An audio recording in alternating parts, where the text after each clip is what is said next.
Dear student, अब आप लोगों को वॉल्यूम 1 का एक्सरसाइज 63 एंड 64 का डिबेट बोला जाएगा।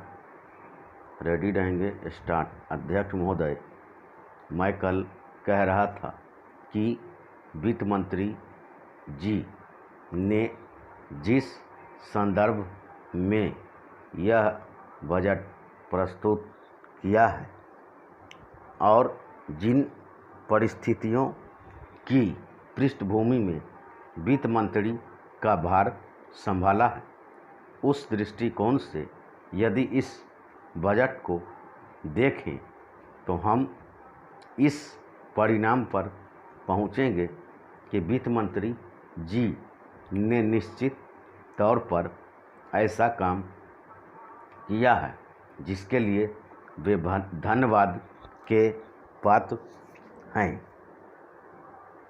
उन्होंने देश की अर्थव्यवस्था को सुधारने के भार को लेकर उसमें सफलता प्राप्त करके देश की बिगड़ती हुई आर्थिक दशा को सुधारा।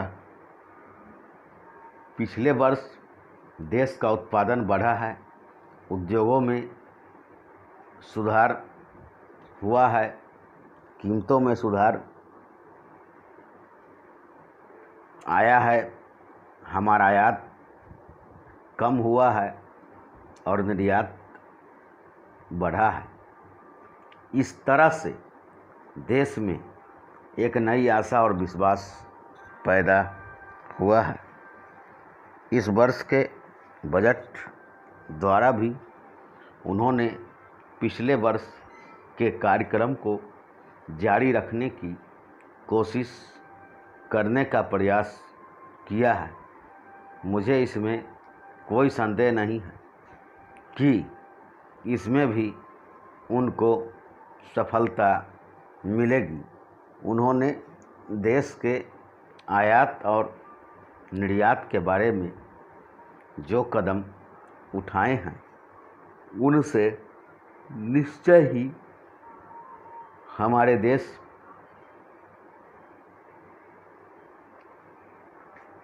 के विदेशी व्यापार का संतुलन सुधरेगा। यह निश्चय के साथ कहा जा सकता है। मैं वित्त मंत्री के लक्ष्यों व कर नीति का आमतौर पर स्वागत करता हूँ। यद्यपि मैं मानता हूँ कि इस कर व्यवस्था के द्वारा मध्य वर्ग पर बोझा पड़ेगा, परंतु इस देश में हमें पंचवर्षीय योजनाओं को जारी रखना है। इसलिए उस संदर्भ में हमें आर्थिक साधन जुटाने पड़ेंगे और ऐसी दशा में जो लोग इस देश में ऐसी स्थिति में हैं जो कष्ट उठाकर के भी कुछ दे सकते हैं, उनको देश के लिए देना ही पड़ेगा। इसलिए वित्त मंत्री जी के इन कदमों का भी मैं स्वागत करता हूं, परंतु साथ ही साथ मैं नम्रतापूर्वक यह अवश्य कहना चाहता हूं कि वित्त मंत्री महोदय ने किसानों पर जो भी नए कर लगाए हैं उनके ऊपर वे फिर सोचें। मेरी मान्यता के अनुसार वित्त मंत्री द्वारा खाद्य पर जो कर लगाया गया है, जो शुल्क लगाया गया है, वह एक ऐसा कार्य है जिससे इस देश का विकास रुकने वाला है। उन्होंने अपने बजट भाषण की भूमिका में कृषि संबंधी कच्चे माल के उत्पादन के लिए पूंजी लगाने की आवश्यकता पर जोर दिया है। उनकी स्वयं की यह मान्यता है कि कृषि का उत्पादन बढ़ाना बहुत आवश्यक है। अध्यक्ष महोदय, उसके लिए सब कुछ करना है तो फिर कृषि उत्पादन का जो मूल आधार है, उस खाद और पानी की जो व्यवस्था है,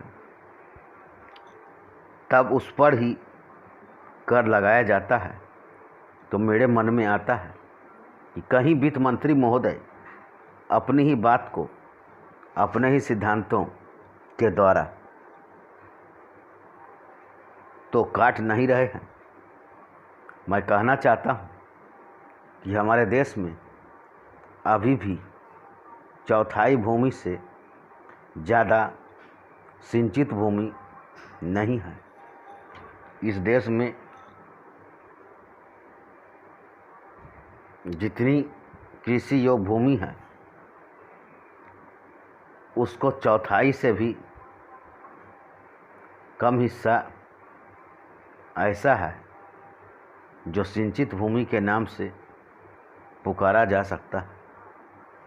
मेरी राय में अब समय आ गया है, जबकि पिछले 2-3 वर्षों की नीति पर फिर से विचार किया जाए और एक मात्रा में घाटे के बजट का सहारा लेकर ही सही आर्थिक तथा सामाजिक विकास योजनाओं की गति को बहुत बढ़ा दिया जाए। इस मामले में मैं समझता हूं कि तुरंत कार्यवाही होनी चाहिए, ताकि जनसाधारण में जो संतोष उभर रहा है वह हानिकर दिशाओं में न चलने पाए। आज के राजनीतिक वातावरण की दृष्टि से मैं भी कहना चाहता हूं कि विकास की गति को बढ़ाने की आवश्यकता सर्वोपरि है। जहाँ तक कि नए बजट के अंतर्गत कर नीति का संबंध है, अच्छा होता यदि मिट्टी के तेल जैसी वस्तुओं पर अतिरिक्त कर न लगाया जाता।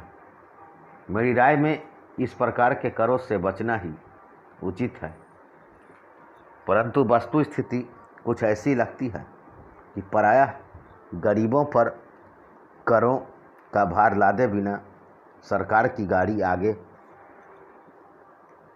बढ़ ही नहीं सकती।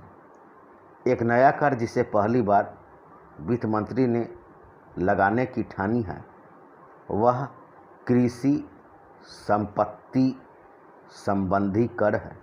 अब से पहले कुछ राज्यों में कृषि संबंधी आयकर लगाया गया था, परंतु उसके प्रशासन तथा वसूली आदि में इतनी कठिनाइयां आईं कि राज्य सरकारों को अपनी नीति बदलनी पड़ी। बात यह है कि जहां करोड़ों अनपढ़ तथा गांवों में बसने वाले किसानों पर हिसाब किताब रखने और रिपोर्ट भेजने की जिम्मेदारी लादी जाती है, वहाँ ऐसा कोई कर सफल नहीं हो सकता। उल्टे उसके कारण लाखों लोग कई प्रकार से सताए जाते हैं और फिर वे लोग सरकार से नाराज़ हो जाते हैं।